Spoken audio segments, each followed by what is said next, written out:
Hey y'all, welcome to Clackbait. Now there seems to be a new switch released every single day. I mean, there's so many to choose from that it become pretty overwhelming, especially for somebody who's new to the hobby. Now I don't do that many switch reviews, but when something jumps out at me as something that I need to share with you guys, I will make sure to present it to you. So today we'll be taking a look at the WS Onion Switch designed by Wuque Studios, the same company that brought you the Icky 68 Aurora and the newly released Mammoth 75. Now these were manufactured by JWK, but it's not a typical recolor that we've been seeing flooding the markets lately. These switches have actually been in development for over a year, and Wuque Studios has brought some pretty interesting design elements that make these switches pretty nice, especially in stock form. The Onion switches cost $49 for a pack of 70, which comes out to 70 cents per switch. Now that's right up there with the higher end switches, so let's jump in and see if it's worth it. Now the Onion switch is a linear switch with a PC top housing, a nylon bottom housing, and a palm stem. The springs are Wuque's 63.5 gram gold plated stainless steel springs, and here's some of the stats for those who love reading these curves. Now one of the things that really stood out to me was the fact that they have clips that are very similar to Kale box switches. I found these to give a very tight fit, and it reduced wobble significantly with the housing. So I didn't even find the need to use films on these switches at all. Now one thing to note, you will have to use a Kale style switch opener in order to get into these. So not a big deal, but just in case you don't have one laying around the house, you're gonna need one to get into these, or a flathead. So they also added a spring base to keep the spring in place in hopes to reduce spring wobble and spring ping. Now this isn't something that's brand new to switches. I've seen this done on some of the Texie switches, for instance. I know the Zaku's actually have a similar design, but some of the older JWKs actually have a base, but just at the front end of the spring. It doesn't cover both sides. So I like the fact that they did that with these as well. And lastly, they added ribs inside the housing to reduce the contact between the top housing and the stem, for your typing pleasure, of course. Once again, this isn't anything new, but the placement of the ribs are further spread apart than your typical switch molds that I've seen at least, which should give you better tolerances around the edges, which create less wobble on the actual stem itself.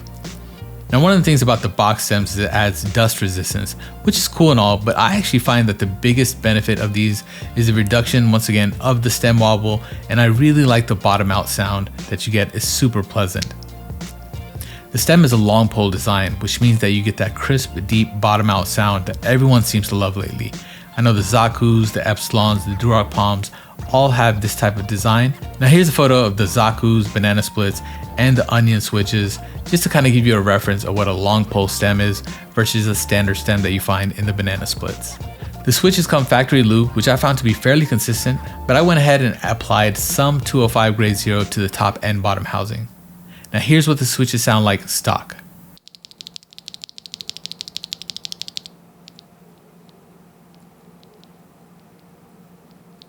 And here's what they sound like with a little bit of 205 grade 0 on the stem and the bottom housing.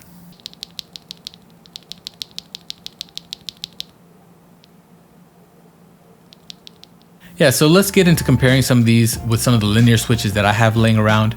Now keep in mind, this is not an exact science. Sound can be subjective, and there's many variables that can give you a different sound signature, such as how you lube the switches, the keyboard setup, the desk setup, etc.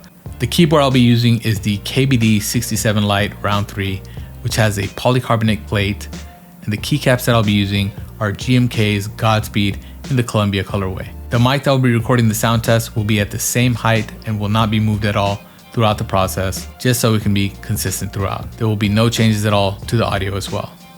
So let's get into it.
those are the Wuque onion switches. What are my final thoughts? Now, overall, like I said, I don't make a lot of switch review videos, but when I see something that I really think you guys should know about, I make a video about it. I highly recommend these switches. I think that they sound really nice. It gives you a nice, soft, deep sound. They're really smooth stock and they become buttery smooth with a little bit of lube. And I think the tolerances are super tight. There's really nothing much to complain about over here. I don't get too down and dirty with describing what the sound is like, but I can tell you it's a fairly deep sounding switch, which I think will be pleasant for somebody who's looking for some thok. Overall, I highly recommend these switches. If you're looking to pick some of these up, I do have an affiliate link down below, which does help the channel. Also, if you found the content to be valuable, I would appreciate you giving it a like. And if you love the channel, please consider subscribing. All right, guys, until next time, we'll catch you in the next one. I got a lot of stuff on the way. Peace.